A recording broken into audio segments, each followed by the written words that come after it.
to the JD8 Racing YouTube channel. So firstly, apologies, it's been a while. If I'm honest, been a little bit busy with work.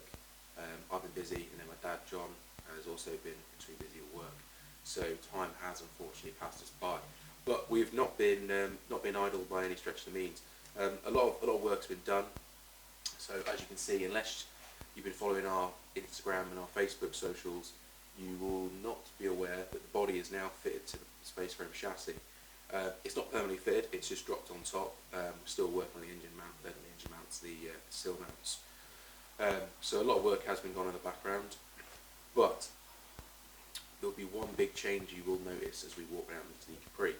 So if you scroll back down to the original build when we first started, so you would have seen there was a Mopar 496 in the front, big block. So that was originally a Mopar 383B block, bored out to 496 cubic inches with a stroker kit.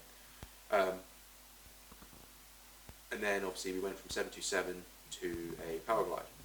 I think that happened in the first sort of couple of videos. But unfortunately there was one big flaw with the adapter kit my dad bought. So it requires you to cut off the bottom left lobe of the gearbox in order to encompass the starter. Now I don't know about you lot, but that didn't really sit comfortably with us. A, you're writing off the future proof of being able to sell that gearbox. B, you're removing a full bolt hole. But more importantly, we're pretty sure that would invalidate the SFI tag on the gearbox. But we're not 100% on that. But if anybody does know, drop it in the comments. So we had a couple of choices. It was either change the engine or change the gearbox, prop shaft back. Now that's a lot of work. Chassis mods would need to be done, gearbox mount mods would need to be done. So it's also a lot of money. Or we change one fixed point by changing the engine. So change the engine, and of course what goes to a Chevy Powerglide without any modifications, a Chevy. So there is currently a Alley Chevy LSA block up front. So that's one of the thicker supercharged blocks. So it's got a bit of thicker wall thickness. It's found in the Cadillacs, I believe. The one up from that is the LS9. We had an LSA. It was bored out, all fresh, all done by Jeff Bull. So that's what's going in that. It does still require building, it's just a block at the moment. But because we're going small block, because we're on Alley and on Chevy, there's now two turbos being mocked up in the front. But obviously, because the rails were designed for a nitrous big block or a supercharger, space is a bit of a premium. So they will be slightly sticking out of the bonnet. Some may say that's cool, some may say it's not. Drop your thoughts and opinions in the comments. Always happy to hear what other people think we should do. I mean, we're pretty sold we're going to go out of the bonnet, but if somebody has a better idea, please do let us know. So we'll take a walk around. I'll show you what we've done and where we're at. Really. Hi guys, I'm going to take you through some of the updates we've done on the Mopri. It's had, as you can see, a significant change, and I know Daniel's obviously discussed some of the reasons to what we've done and why. So, excuse the brew, it's getting cold out here now. So what I'll do is we're just going to literally walk and talk you through the car. So the first thing you'll see is the body's on. It's not fully mounted, and we'll do that in a subsequent episode. But fiberglass tailgate's on, just as a trial fit, just to see how it looks, and I think it looks pretty good, if I'm honest here. So Daniel, if you come a bit closer, I'm just going to lift this up. Use my trusty boot holding device until we get some struts and stuff in place. In fact, thinking about it, I probably won't bother with the strut. I'll probably just pin it at the back. But looking inside, you can see there's been a significant change inside the car itself. So I think in our previous episode, this was literally just the SFI cage with a few bits sort of bolted on. As you can see, all the way through. And Daniel will take you through that in a second. You can see we've put the floor in. It's not fully complete. We've still got to do the wheel tubs in the back end. And that's going to be dependent upon the final size of wheel that I'm going to use. And again, that comes down to whether I go back to original body lines or whether we go X-Pac route. But you can see we've put the paneling in front to back, including the bulkhead, the main areas of the floor and behind the driver. The idea is that we encapsulate all the bottom floor and basically anything that could be of any hazard to us is below or behind sheet metal work. So looking in here then, we've got the fuel tank mounted below. I'm not sure if we showed this in the previous videos, but basically it's held by 4 bungs that are welded to the top of the tank, and then what we've also got, hence these additional bolts here, if you've noticed there and there, we've also got 2 straps that are also going to physically hold the tank in place. So I've got multiple retaining devices, so should the worst happen, it'll share the load and the stresses and hopefully not fall off the car and turn into a massive fireball. Just inside you'll notice we've got the 2 clamps left and right at the back, and that is how we're at the moment just securing the body to keep it all aligned on top of the chassis. Now we've got a couple of trains of thought on this. One is to make this sort of unboltable, so that in the future we may move to a fiberglass body shell to save a bit more weight, but that's all TBC. As you'll notice, our lovely swaging, all the panels. Hey, it's our first go. We're getting there. But actually, as you can see as we move through the rest of the car, these were our first panels. We've kind of progressed, and the whole idea of this is literally just to take out, add in strength and rigidity, but more importantly stop the panels from panting and causing any vibration. So that's the back end then, axles in, all located on our suspension shocks, 4-link, and then Daniel, I don't know if you want to move around that side and just show underneath.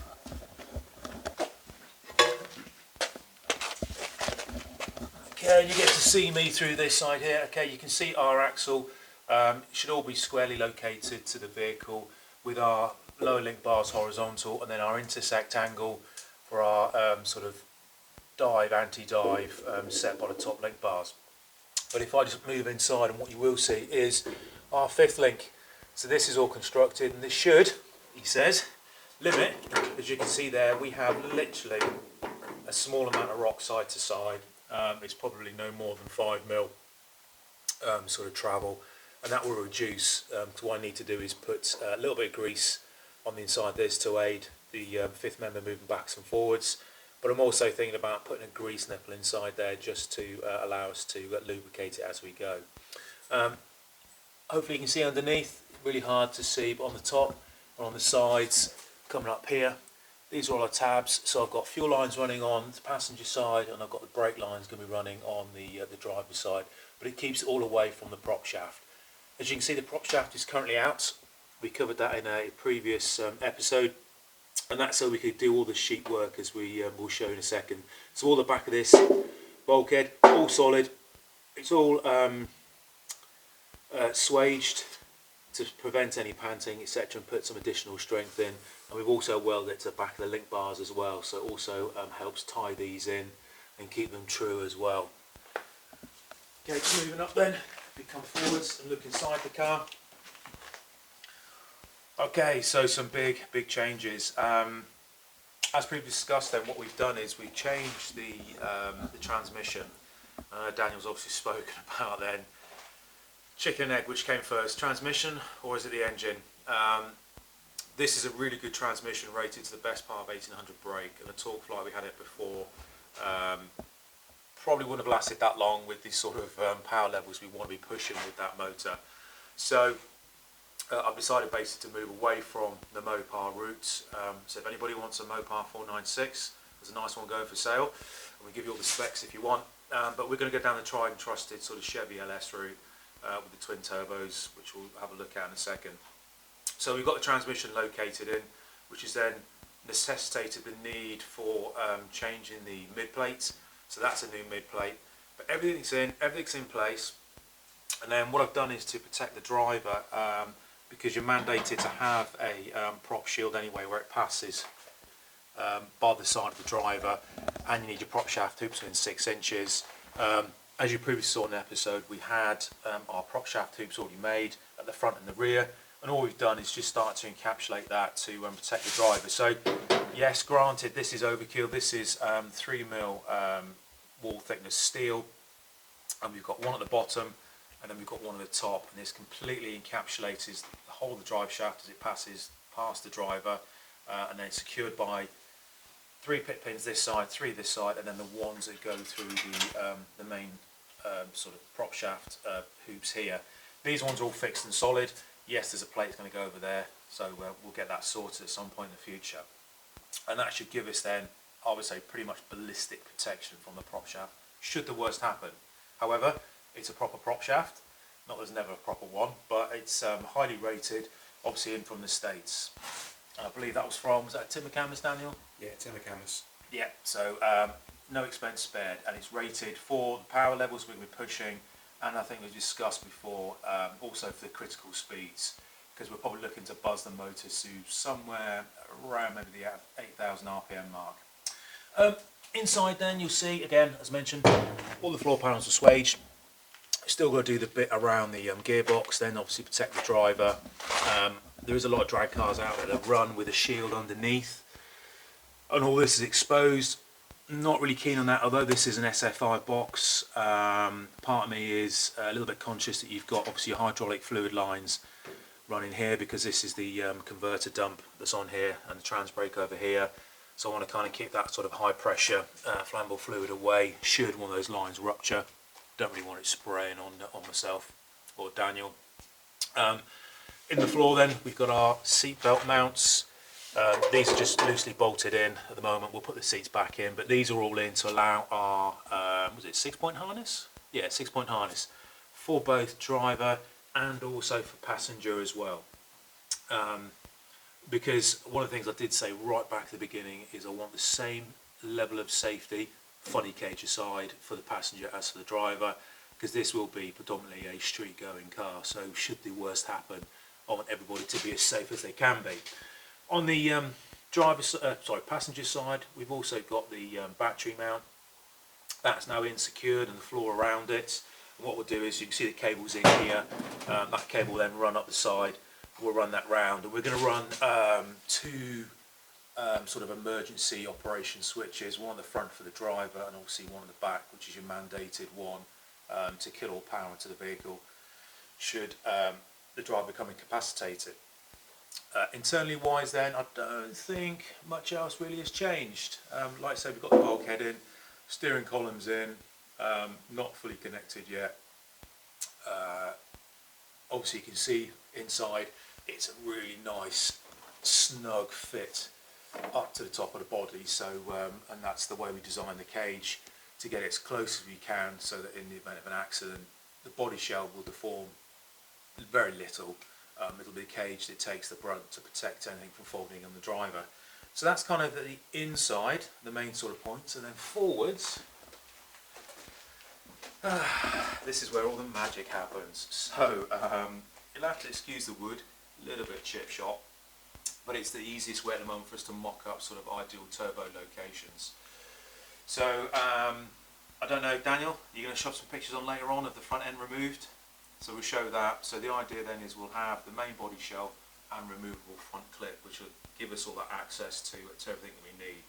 So front end really kind of hasn't changed in its sort of chassis tubes, with the exception of we've remanufactured the support struts for the motor plates at the front, because the LS engine sits physically so much further back. It's literally about another 150 mil further back. So the positives to that are it's a smaller, lighter block, therefore we're reducing the weight of the car. Also, because it's 150 mil back, it'll also shunt the weight further back to aid in our sort of weight distribution as well. However, whereas before we had a big iron block, what we're going to do now is add a whole load of weight and try and centralise it around the engine by putting on the twin turbos. So at the moment we're just mocking up sort of locations to where we're going to put our turbos. One left, one right. So they may or may not stay in that location, because as cool as they would be to have them behind the headlights, I'm just conscious of a lot of nose heavy weight. And where they are here, the exhaust manifolds will be quite easy to fabricate. The outlet from the turbos to come around to our charge cooler, and then subsequently the exhaust coming down and out the front wing, because I've been told by a reliable MOT tester that the turbos act as a muffler. Now we'll see. We've still got the steering at the front to do, that needs to go on. What we've done is we've removed, or we will remove, what was the original brackets, although they were very functional, very sturdy. What I want to try and do is physically push the rack back further. Now I've got this set sort of here, so it's going to move back approximately, I'd say, 3 inches, and that will also aid us in reducing the length of our steering arms, which then obviously is less of a weak point on there. You can see with the body in place and the radiator, it's just nice to know that everything actually still fits exactly as it should do, which is always good. When you put stuff back on, there's always that little worry that have you actually still got it right. And then you notice the front we've got a charge cooler, so this is a dirty, great big charge cooler. I'm not going to lift it out. It's approximately 2 feet wide, and it's got basically a core either side that feeds into a central outlet. Currently the outlet is in the centre down there. What we'll do is we can change that and make it so that it comes out the top. So the idea is our inlets will come in, will go into here, and then it'll come out the top, then go straight into the inlet chamber or the plenum chamber on top of the motor. All best plans and all that sort of stuff. I think we pretty much have about... Alright guys, thank you for watching today's episode on making the Mopre. Although, can you call it the Mopre now? It's not got a Mopar engine. Yeah, we'll probably talk about that at some other point. So, as always, please don't forget to like and subscribe. Please do check out our Facebook and our Instagram socials. It's at JDH Racing on Facebook and at JDH Racing 94 on Instagram. We do have plenty of beanies and a few other bits of merchandise in stock. So if you want a beanie as you move into the winter season, or even a nice fancy gilet, do send us a message and we will try and sort you out. Look forward to, as we move into the future, we'll have a chat about the Weasel. As you can probably see on the corner of this picture, the chassis is gone. So some big steps being taken there and a lot to be spoken about. But that's all for another video. Thank you very much. I'll do it for today.